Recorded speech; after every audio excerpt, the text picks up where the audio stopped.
เมืองสุกมาเลือกได้คณะบริหารงานภาคเมืองสมัยที่เก่ากองประชุมใหญ่องค์คณะภาคเมืองสุกมา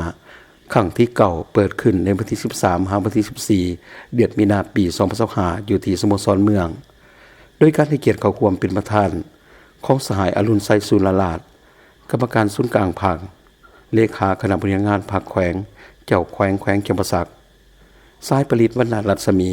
คณะประจำภาคแขวงประธานกฎกาภาคแขวงสหายสมเพชรบุตรสดีกรรมการภาคแขวงเลขาคณะบริหารงานภาคเมืองเจ้าเมืองสุขุมามีการนำแขวงอดีตพนักงานบุโสบำนาญการนำแผนกการกรมกองอำขังแขวงการนำ8เมืองการนำนครปากเสพร้อมด้วยคณะประจำภาคเมืองกรรมการภาคเมืองเลขาคณะภาคหากฐานเลขาหน่วยภาคบ้านและผู้แทนสมบูรณ์เข้าร่วมกองประชุมได้ดำเนินตามวาระและได้มีการปนบัตรลงคะแนนเสียงเพื่อเลือกเอา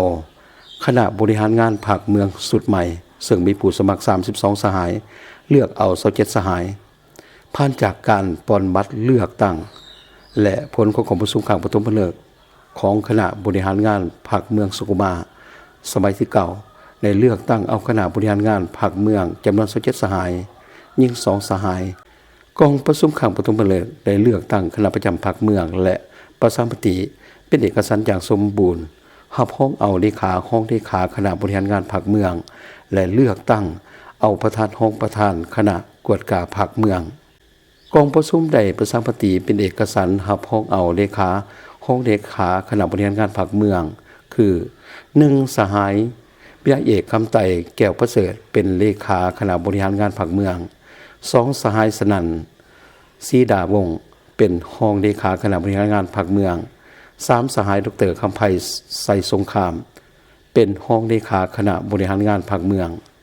กองประชุมได้ดำเนินการปอนบัตรเลือกตั้งเอาประธานและห้องประธานคณะกวดกาภาคเมืองคือ1สหายสมบูรณ์สุริยาวงศ์เป็นประธานคณะกวดกาภาคเมือง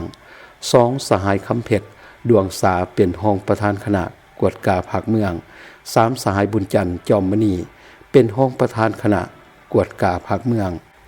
การเลือกตั้งเอาคะแนนสูงสุดขององค์คณะภาคเมืองสุขมาในครั้งนี้ได้ดำเนินไปอย่างมีประชาธิปไตยแสดงถึงสติปัญญาความรับผิดชอบทางด้านการเมืองและความสามัคคีเป็นเอกภาพที่เป็นมุ้นเสื้ออันดีงามของพรรครับประกันลักษณะสืบทอดต่อเนื่องในการนำพาในต่อหน้า